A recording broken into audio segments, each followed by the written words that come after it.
Hey everyone, glad to have you here. If this is your first time, don't forget to subscribe. It helps me bring you more stories like this. Let me know in the comments where you're listening from. Now, get comfortable, it's time to dive into a chilling tale. In the early 1900s, across coal towns in Pennsylvania, men disappeared underground. Not from collapse, not from gas, from tunnels that weren't on any map. Some claimed they saw stone walls that breathed. Others spoke of voices echoing back before they ever made a sound. In one case, a name was found on every shift record, but no man by that name had ever been hired. This story is inspired by those whispers, by the miners who never came back, and by the tunnels that still wait. You may not believe it, but if you ever find a corridor that's too straight, too smooth, and too silent, don't follow it. Worked the coal seams outside Winder, Pennsylvania back in 1912. Those hills held more dust than coal by then, but work was work, and the mines didn't care if you were tired or scared, only if you showed up. I was 19, fresh, not green exactly, but not broken in the way the older men were. They moved like the walls were always closing in. I figured it was just age, or years of breathing black rock. Turns out it was something else. We were assigned to Shaft 12, a newer cut about 2 miles from the main camp. It hadn't been fully mapped yet, but someone higher up thought it'd be a fast pull. Stable walls, easy haul, no trouble, they said. The funny thing was, it wasn't on the original charts. None of us said anything. You don't ask questions about work when you're paid in company scrip and sleep in bunks that smell like damp rope and rust. But even the foreman looked surprised when he unfolded the new map. Shaft 12, he muttered, tapping the ink. Where'd that come from? We rode the cart down in the cold dark of morning. 10 of us packed shoulder to shoulder, lanterns dim, breath fogging in the stale air. The lift shook more than usual on the descent. The older guys crossed themselves. I gripped the frame and stared down the black. When we stepped out, the tunnels were clean.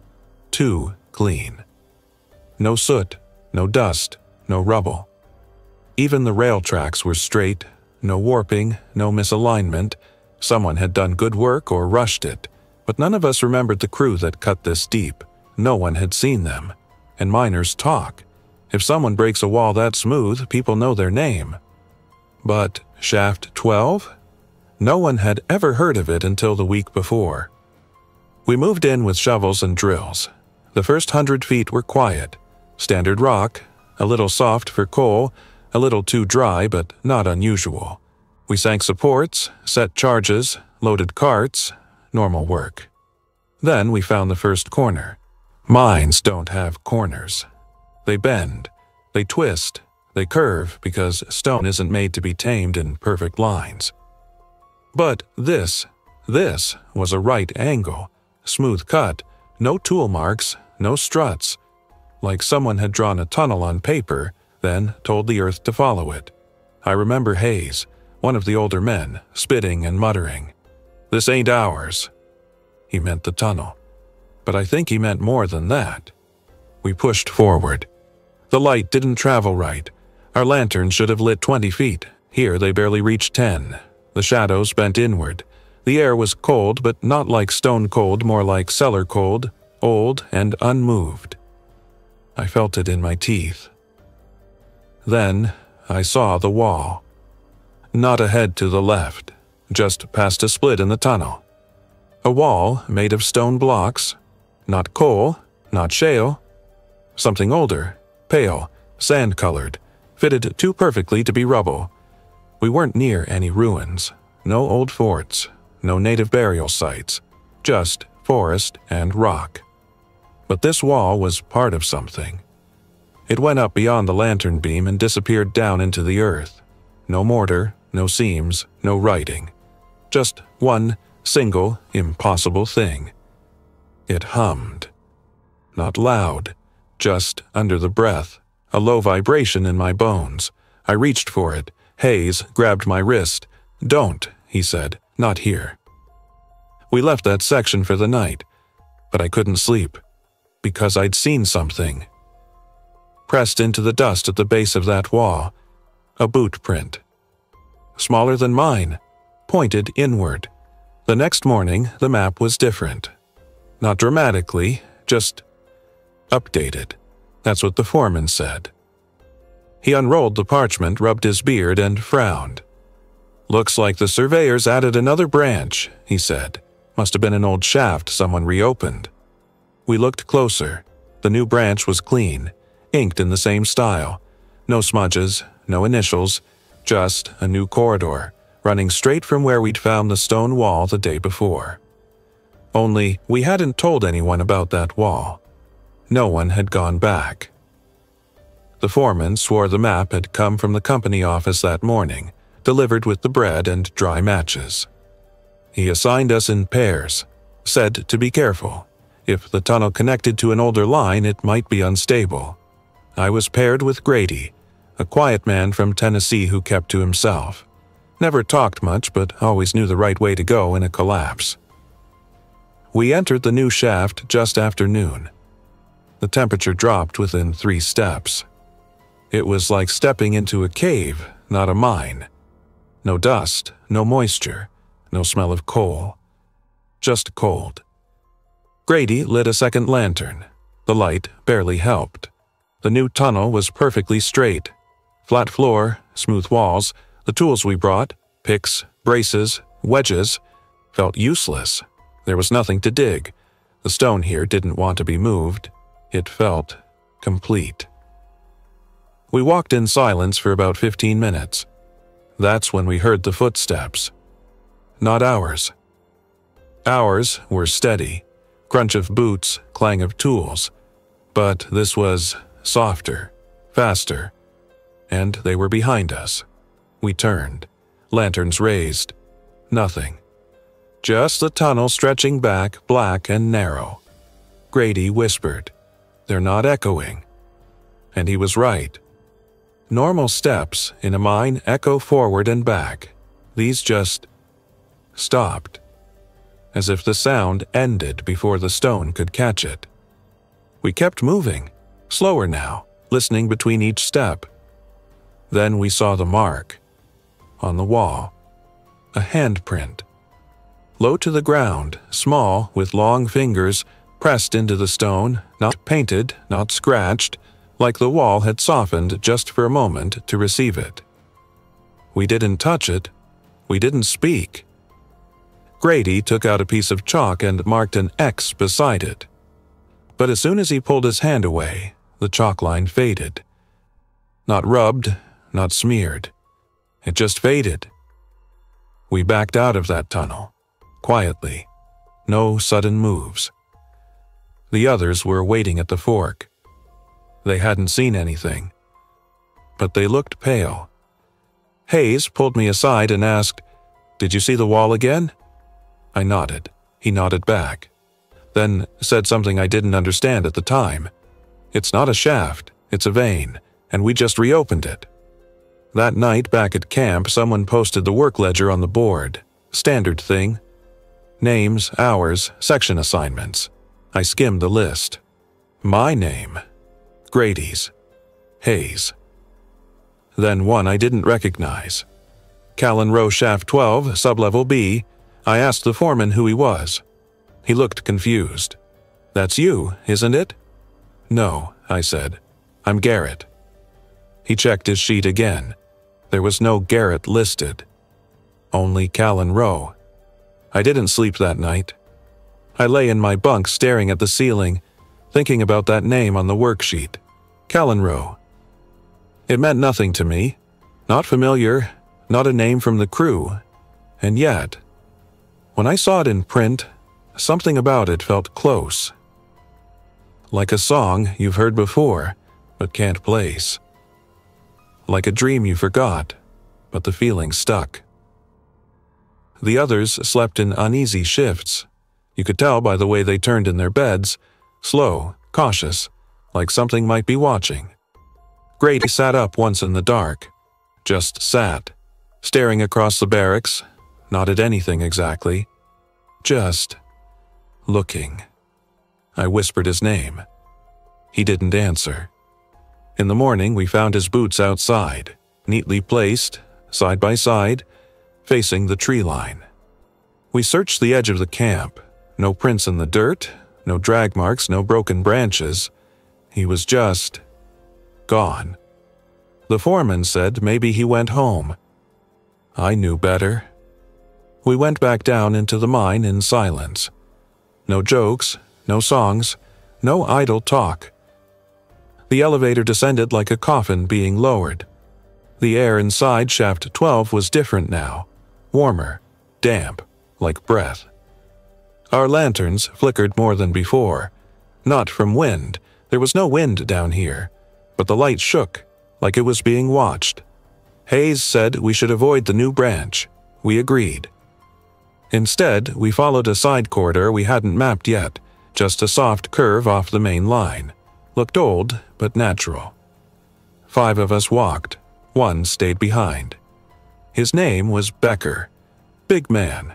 Fast with tools, quiet with words. Said he had to fix a rail bracket. We kept going.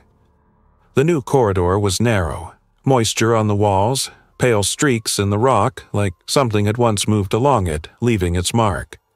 We walked maybe 30 yards before it stopped. Dead end.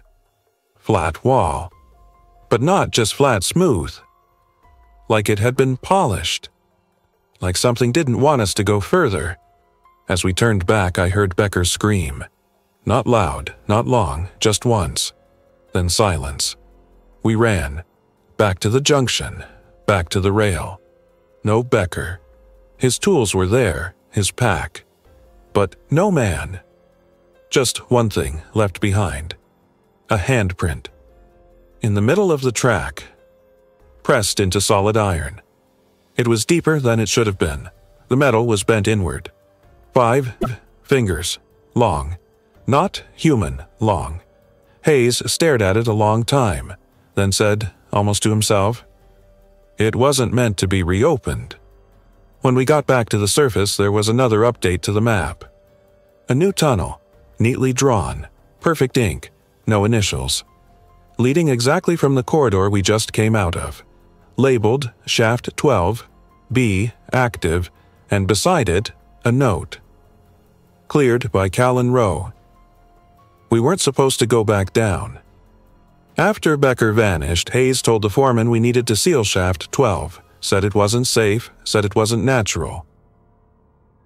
The foreman stared at him for a long moment, then quietly said, "You'll finish your assignment." And that was that.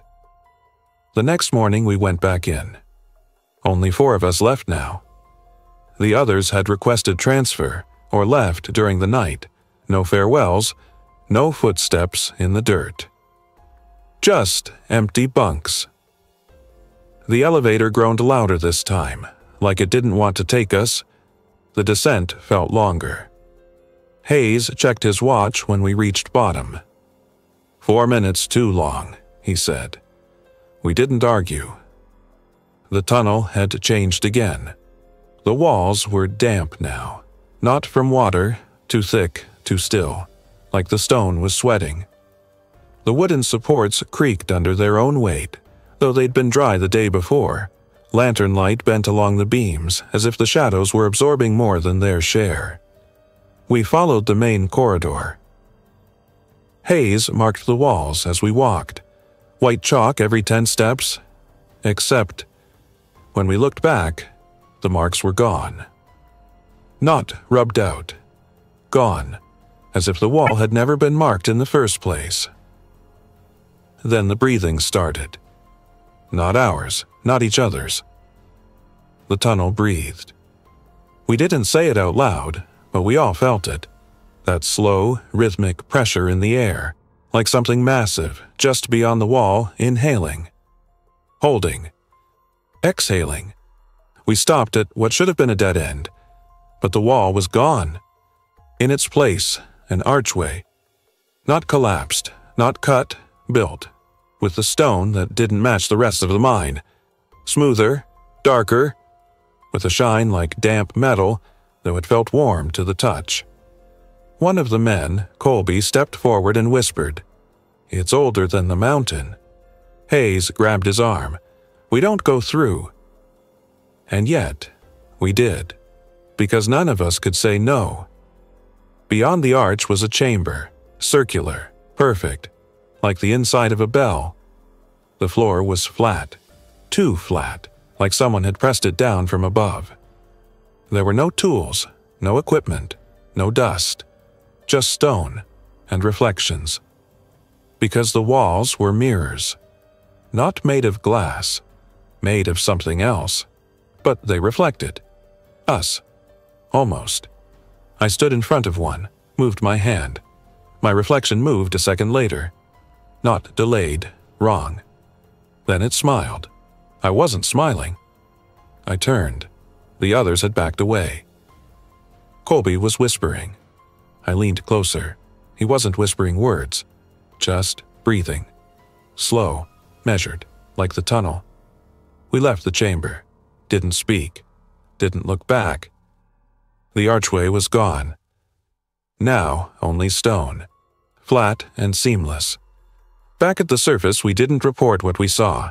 We didn't need to, because there was a note waiting on the board, in clean handwriting. It read, "Access approved. Progression stable. Prepare Sublevel C. Supervisor C. Rowe." We stopped using names. Not out of fear, out of confusion. They stopped sounding right. I would turn when someone said mine, but it didn't feel like it belonged to me anymore, like it was borrowed, or given, or remembered from somewhere else. Hayes started calling me kid again. I called him old man. It felt safer that way. The tunnels had changed again. Even the air knew it. We tried to map the new branch's sublevel C, as it was now labeled, but nothing stayed where it was. Every corridor looked familiar, but turned the wrong way. Every corner we marked moved. Even the rail lines bent just slightly off-center, like they were drifting 1 inch at a time when no one was looking. One morning, the tracks led us straight into another chamber. We hadn't seen it before, though Hayes swore it was where we found the mirror walls. This one was darker. Not in color, in feeling. The stone hummed again, but now it was deeper, thicker, like it wasn't humming in our bones anymore. It was humming in our thoughts. We stood in silence for a long time.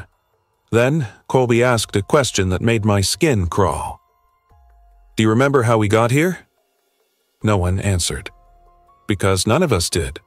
Not just to that chamber. To this job. To this mine. Even to this moment. Memories felt soft, like pages left out in the rain. Then the lights flickered. Not our lanterns. Overhead. Lights that had never been installed. Soft glow. Pale yellow. Spaced evenly. No cords. No fixtures. Just a path of illumination, stretching into a hall that hadn't been there a second before. Hayes whispered, "This isn't coal work anymore." We followed the light. Each step felt lighter.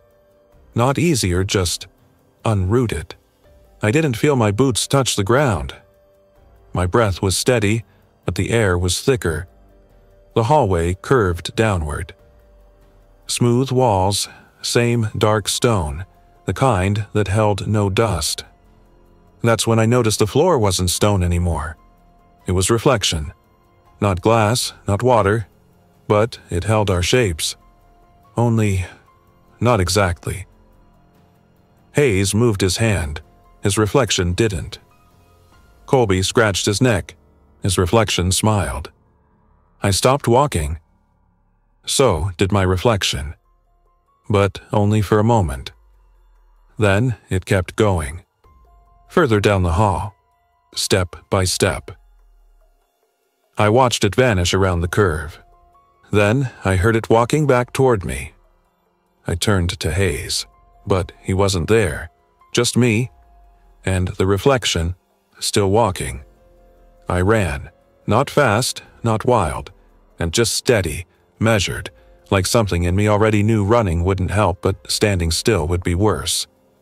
The tunnels didn't fight me. They opened. Corners widened just before I reached them. Walls bent not physically but subtly, like the space was adjusting to my presence, making room. Not welcoming, just aware. I found myself back at the main corridor. Or something like it. But now there were names on the walls. Not carved, not painted. Written in the surface of the stone, like veins in a body. Dozens of them, faint but unmistakable. I saw mine. Not Garrett, not the name my mother gave me. Callan Rowe. At first I thought maybe this is a warning, a mark of the taken. But then I saw Hayes. His name was there too. And Colby, and Grady, and Becker, and others I didn't recognize. Names that looked older, faded not from time but from memory. The deeper I walked, the less I remembered who I was walking for. Then I saw the door. Not a mine door, a real door. Wooden, tall, smooth as glass, standing upright in the stone with no hinges, no frame. Just a door in the middle of nowhere. It was already open. Inside, a room. Small, circular, no light source but fully lit. And in the center a desk. Old, heavy, black wood. Covered in papers, charts, logs, signatures. And at the center a book, large, leather-bound, open to a blank page. And beside it a pen. Still wet. I stepped closer. The pages before it were full. Names, tunnels, dates. Some crossed out. Some still glowing faintly. Not glowing like ink. Glowing like breath. I read the last full entry. C. Row authorized expansion sublevel D. Gate responsive. Extraction continues. Shape stable. Below that, a signature. Mine. I didn't remember signing it. But it was mine. The handwriting, the weight of the pen, the way the tail of the R curled just slightly to the left. I stepped back. That's when I noticed the chair behind the desk. It wasn't empty. Someone was sitting there. I hadn't seen him when I entered. Maybe he hadn't been there. Maybe he only arrived when I saw him. He looked like me. Not exactly. Older, paler, too still. He didn't blink, didn't breathe. He just watched. Like I was the one intruding. And then for the first time in hours or maybe days, he moved. He raised one hand and pointed toward the desk. Toward the pen. I didn't move. He did it again, slower, more insistent. Then he spoke. 3 words. You remember now. And I did. But not everything. Just enough to know. I had been here before. I don't know how long I stood there. Minutes, hours, maybe longer. The man in the chair didn't speak again. He just waited. And I realized that's all he had ever done. Waited. Not for rescue. Not for understanding. For replacement. I looked down at the book again. The pen was dry now. The ink had stopped flowing. But the page was still blank. It was meant for me. Behind me, the tunnel had gone silent. Not quiet silent. A silence so deep it made my ears ring. The kind of silence that doesn't just hold sound. It removes it. I turned back to the man. He was gone. The chair was empty. But the seat was warm. I didn't sit down. I couldn't. Instead, I stepped away from the desk toward the wall where the names were written. The stone shifted as I approached. A new line etched itself into the surface. Letter by letter. Callan Rowe. It glowed faintly, then dimmed, then faded, as if it had been there all along. That's when I understood. The names on the walls weren't of the lost. They were of the accepted.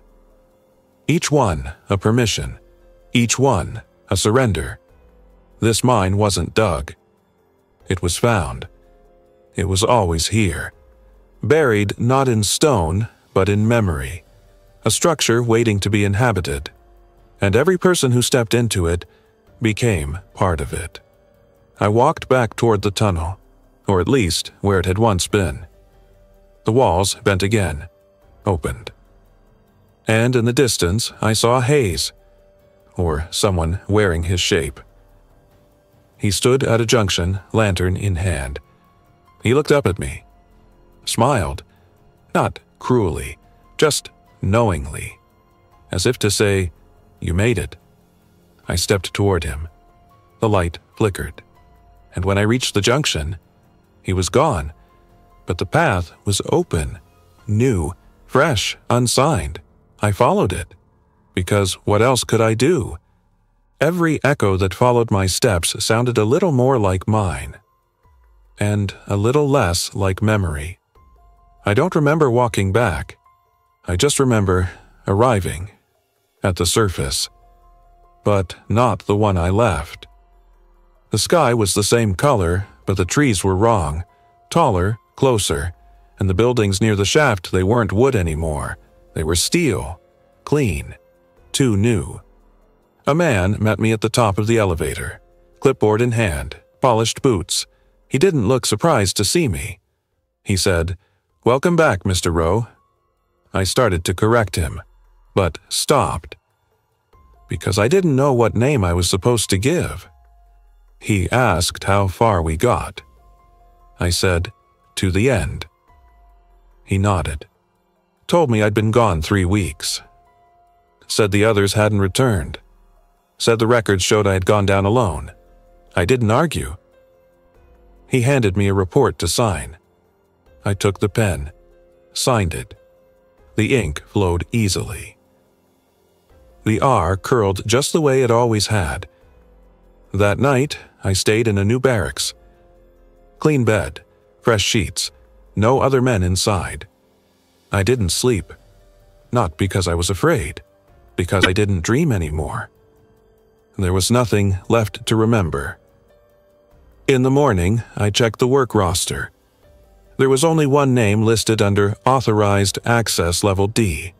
C. Rowe, Supervisor.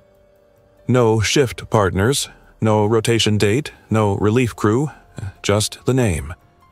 And below it, a small stamp. Approved for Level E upon completion.